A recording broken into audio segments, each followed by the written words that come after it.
The challenge would be we don't want to go down a New Zealand style model where basically every other sector is gone or to push to the fringe and it's just dairy.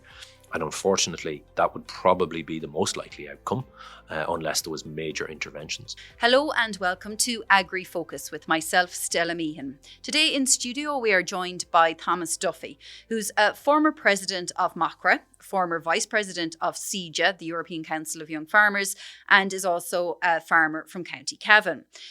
Today, Thomas, we're going to touch on a number of issues within the agricultural sector at the moment. But firstly, we can't not talk about the protests which have been taking place across Europe and solidarity gatherings, if you want to call them that, by farmers here in recent weeks and months. Now, I know, Thomas, that you wrote in a recent column for Agriland that all of the issues resulting in farmer protests in different countries across Europe are all about different issues in many respects.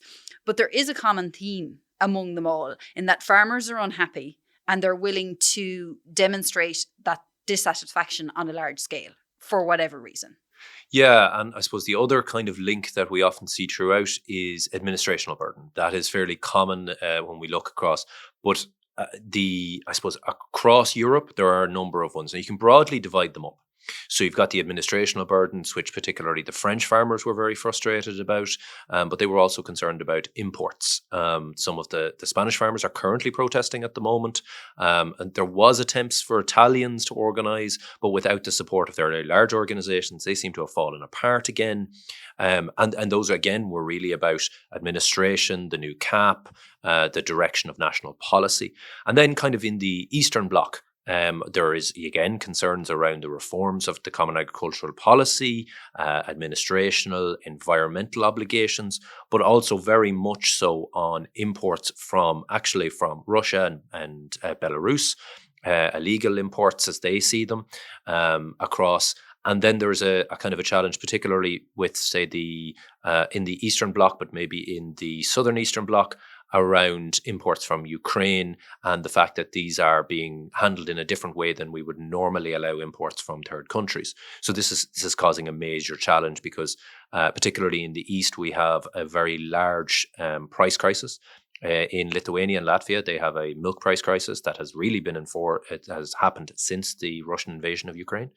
And so this is really kind of exasperating this. And there's also been very broadly a move around, I suppose, taking taxation reliefs around agri-diesel. That came up. That was the main issue in Germany that kind of broke the camel's back, so to speak. And it was included in the proposals, which have now been brought back on in France. So, as I say, there's parallel issues happening, not necessarily all identical, but fairly similar. Now, here in Ireland, the Irish Farmers Association organised what they were calling sort of solidarity gatherings. They wouldn't say that they were protesting here, albeit there was somewhat of a protest at the Irish Cattle and Sheep Farmers AGM when Minister McConalogue was sort of, for lack of a better word, trapped in a room for a certain amount of time.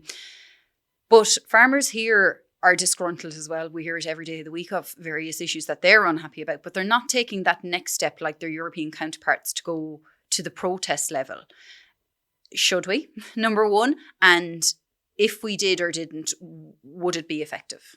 I suppose, again, it comes back to what the culture is. So if we look in France's protests, no matter whether it's the students or the workers, France are rebellious anyway. Yeah, that's it. As one French colleague once told me, France is always at war with their own government. So the social acceptance of quite extreme protesting is much, much higher. I don't think the sort of scenes that we saw, quite vandalism, and we saw that in Belgium with the burning of a tree. Nobody would condone that. No one would condone that. And it wouldn't be acceptable. And we'd actually alienate most of our support. But even the likes of tractor protests, they can go both ways. If you do frustrate a huge amount of people, I mean, like we had tractor protests a couple of years ago here that seemed to just be there to annoy people on the M50, and it served no purpose and didn't help farmers in any way, shape or form. So I suppose it depends. And really, when we talk about protests, we have to talk about effective protests. The German protest, by comparison, was quite respectful, but it was so large, it demonstrated a very deep level of political dissatisfaction. So, like, if Ireland was and the Irish farmers were to protest, the question is, what are they protesting for? And this is where I suppose the question comes in, because one of the largest issues are going to be around nitrates. markets and delays in payments, but those affect two separate groups of farmers, broadly speaking. There's not many derogation farmers in this new environmental scheme where we've seen the massive delays. And so that would be very, very challenging because you don't want to break it up. And in addition to that, I suppose the purpose of the protest is surely to demonstrate that farmers are dissatisfied politically. Now, the question is, and Ireland being a much smaller country than France or Italy or Germany, do politicians not already know that? I would say they broadly do.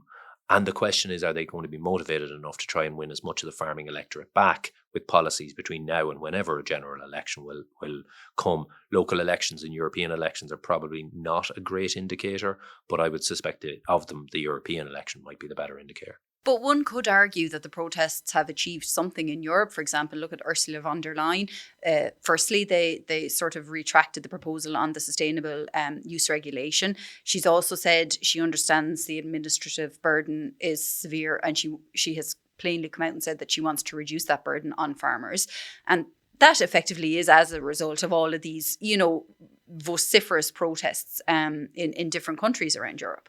Somewhat, I think the probably the more clear success was the French farmers, and they managed to get a number of their national policies either delayed or taken off the books entirely. The German farmers, who were the ones that really kind of triggered this off, or this current wave, have not been as successful. They've gotten it delayed, and they're still fighting that in the Bundestag.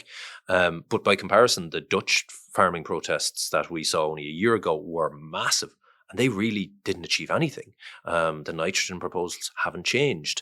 It did see a political shift, but it's going to be very difficult until they get a new government to see if anything can be done about that. Because again, when we look at that now, I suppose the withdrawal of the SUR, the other changes that Ursula von der Leyen announced, I think would be broadly, you could say, a trend that has actually been happening since the war broke out in Ukraine. And there was a distinct shift in European politics away from a total focus on climate, on the green agenda, with a dismissal of agricultural production, because that was really what was happening, towards trying to bring farmers and satisfy the farming community. A lot of particularly the politics across Europe, the big concern has been about farmers shifting towards voting further right. And so these centre-right parties, like Ursula von der Leyen's EPP, have said, oh no, we need to make sure that we win over the farmers now ahead of these elections. And so that's what some of it is. But even the SUR itself was actually in serious trouble because it had already been rejected by the council. It hadn't been rejected by the council, but it had been rejected by the parliament, and the council had stopped. So the Commission was in a situation where they couldn't, so they were able to give a little bit. The reality is the European Union hasn't done enough, and the institutions still haven't done enough to balance this question. And that's really going to come down to Mercosur, because that's where we're really going to see the economics versus climate. If we want to be serious about climate, then the Mercosur deal can't go ahead in its current situation. And if we want to see support for farmers in doing something about the climate, it can't. But the German and car manufacturing interests are quite large in the Mercosur trade deal, and the German economy is struggling. So we're going to see this big, and it already looks quite set. We have Macron versus Olaf Scholz in Germany, really butting heads on this. France saying they will reject Mercosur. Germany saying we need to go ahead with Mercosur. So this is going to be a big, big clash, depending on how, and then what position the European Parliament may take will depend on the elections. Well, is that then, I suppose, is it populist sentiment, or what pushes forward this as a yay or nay for Mercosur, for example? Is all of the lobbying being done by Irish MEPs futile? Will it essentially come down to France and Germany at the end of the day? No, not entirely, because as I say, the Parliament rejected the likes of the SUR. In theory, the Parliament could also be negative towards this or try and restrict it. And we even saw the Belgian minister yesterday talking about the need for these so-called mirror clauses, which would essentially not only require them to meet the safety standards, but actually the production standards, which we know the Mercosur countries will definitely reject, because they will not accept European authorities coming in and saying you have to produce it to European standards. And so there is no, like, those would be the two key clashes. But the likes of, and people often dismiss Ireland as not being important, but actually, no more than in government formations, smaller countries can often be the kingmakers. The question is, what allies will Germany have in the European Parliament and in national governments versus what allies will France? And already in both Italy and Spain, they're not looking very positively towards Mercosur. Now, again, their economies may balance out. Which way the Nordic countries will go will be very, very interesting. And there are kind of blocks within the EU. Just in terms of Mercosur there, can you see how you have been so involved and you've been privy to the workings of things in Europe now for several years?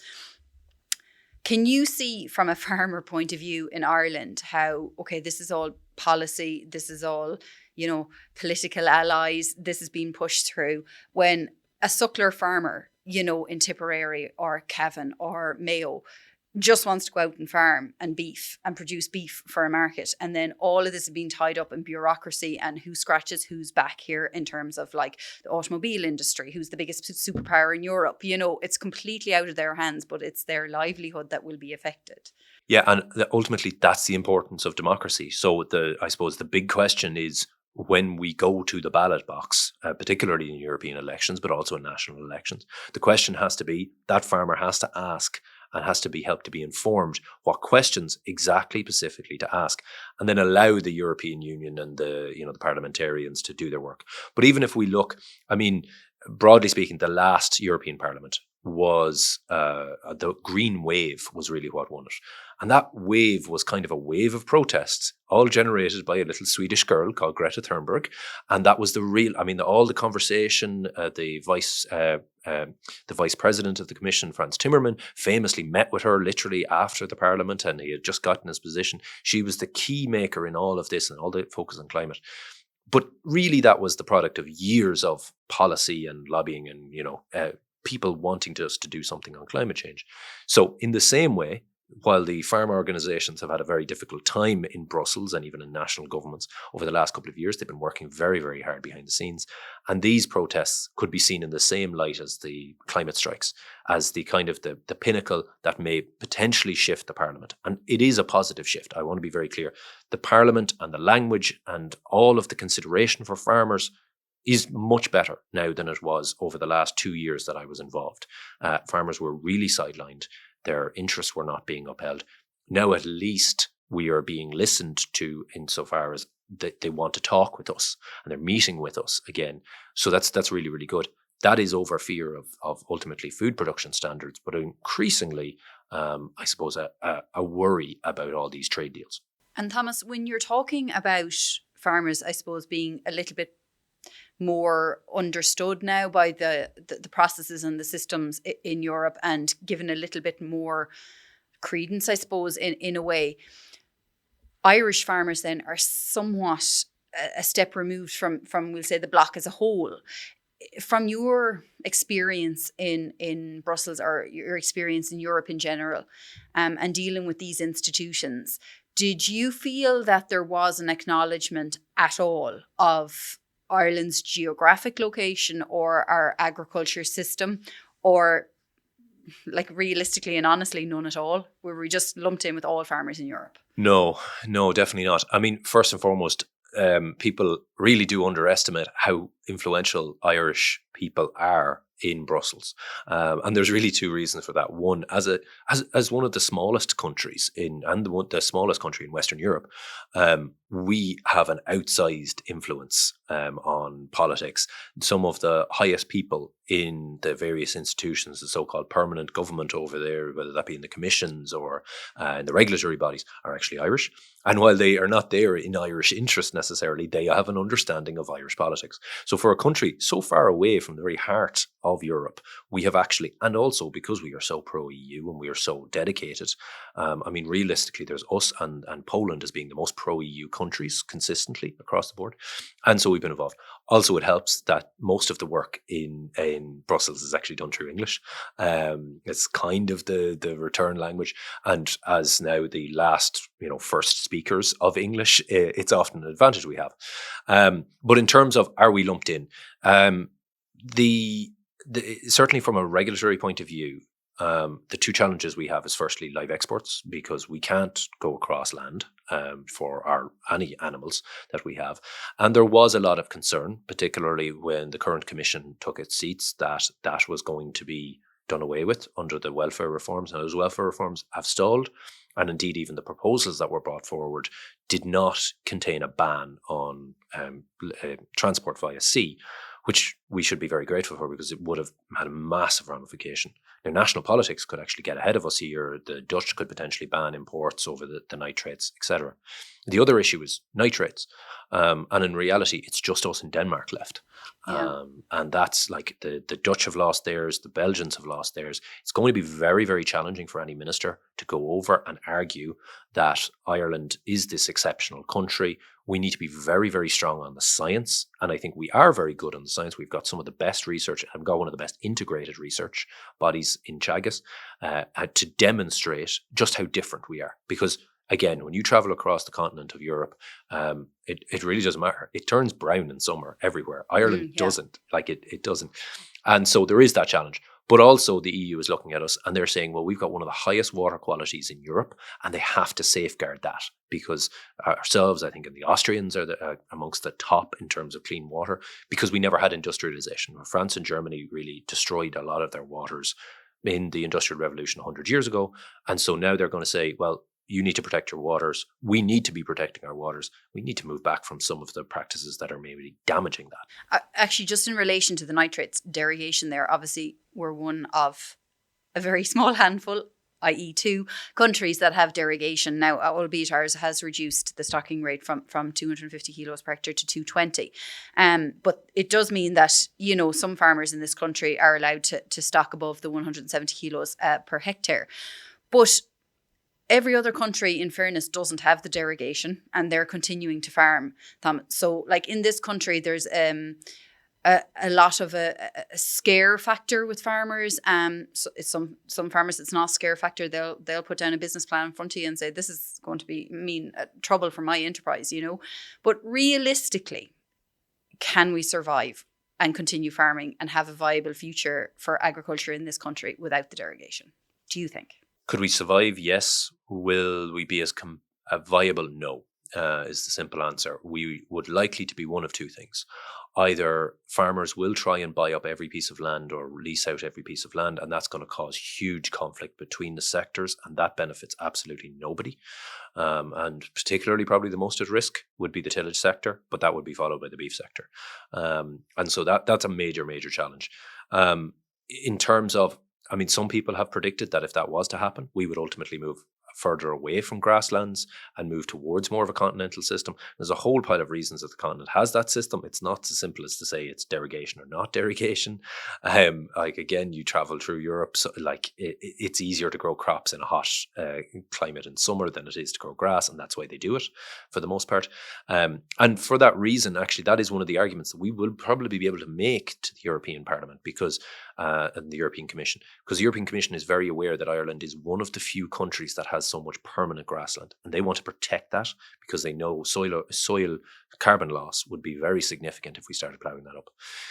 The challenge would be, we don't want to go down a New Zealand style model where basically every other sector is gone or to push to the fringe and it's just dairy.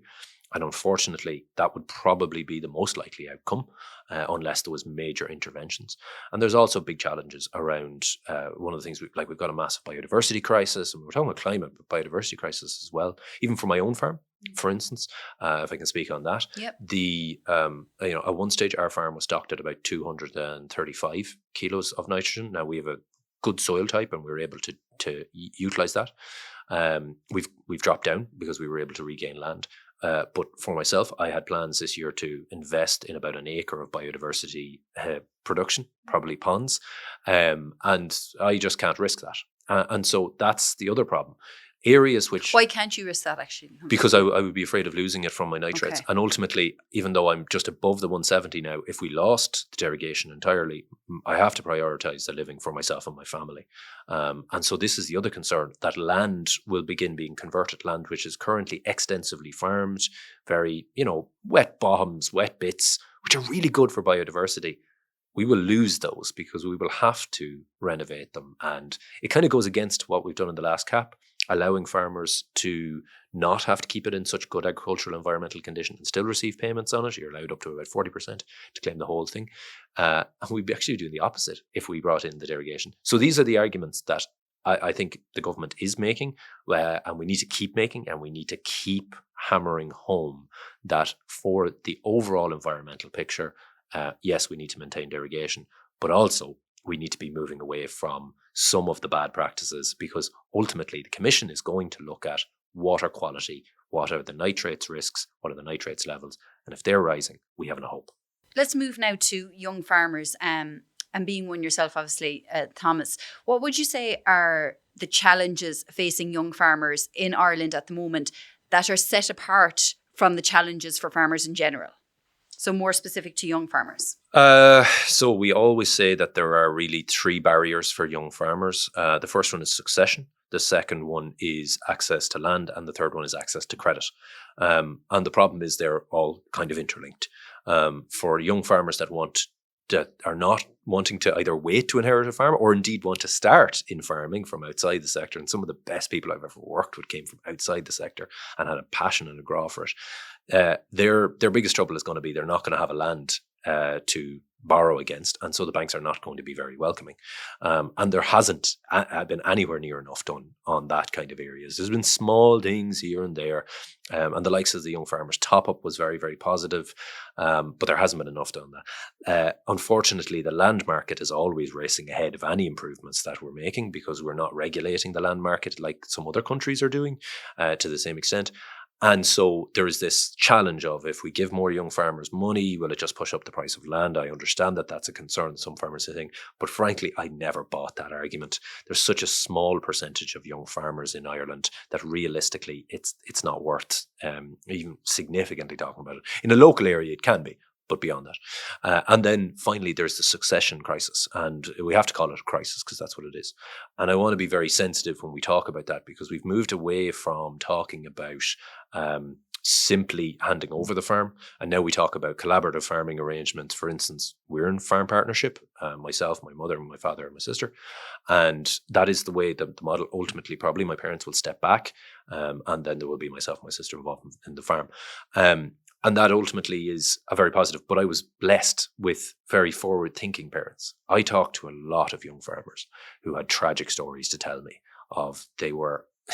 Some of them weren't even classed as young farmers anymore.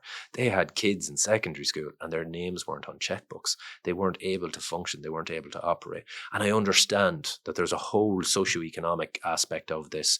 There is the concern about the loss of identity that their fathers don't. There's a frankly overblown concern around, and because farming is mostly male, there's the woman coming in and stealing the farm, which is just not. I mean, that's totally overblown in my opinion. But there's also the loss of identity. If a farmer has been a farmer for 30, 40 years and he's no longer a farmer, what is he? And that's really tragic. And that again comes back to the death of community that we're seeing across the board, more isolation in rural Ireland. And you have to fix all of these things simultaneously somewhat. But the problem is, it's very, very hard for some people to start that conversation about succession. Others, like myself, were lucky that we always had a pathway. And so we need drastic action. And this was recognised again by the European Parliament. There was a report which said the land market is dysfunctional and it is not working for young farmers. The succession crisis is only getting worse. Farmers are only getting older across Europe, and young people are just leaving because they don't see a future in it. And I might finish on this in terms of young farmers or new people coming into the industry. Like say years down the road, you had children or you had a niece and nephew, or and they seem to be following you around the yard and sort of half expressing an interest in getting into farming. Like, would you feel confident saying, yeah, do get into the farming, there's a future in it and you can make a go of it? Or given all of what has transpired, what will be coming down the line as well, we have to remember, do you think that you would maybe discourage them? No, absolutely not.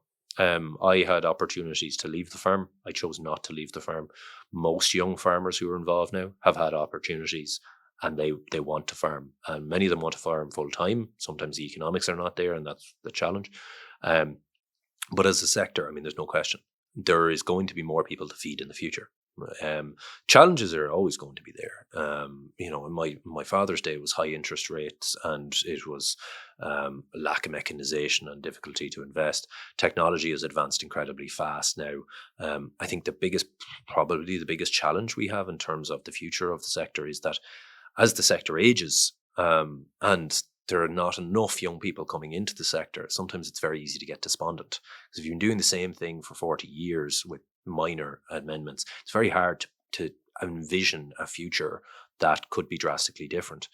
The future will be different for agriculture. Like, I would hope, even for my own home farm, in the next couple of years, we invested in robots recently.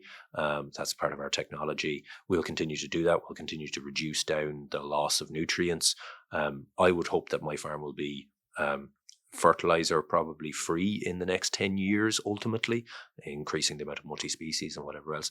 Ultimately, I'd like to be fossil free by 2035. That's going to be very difficult to get to.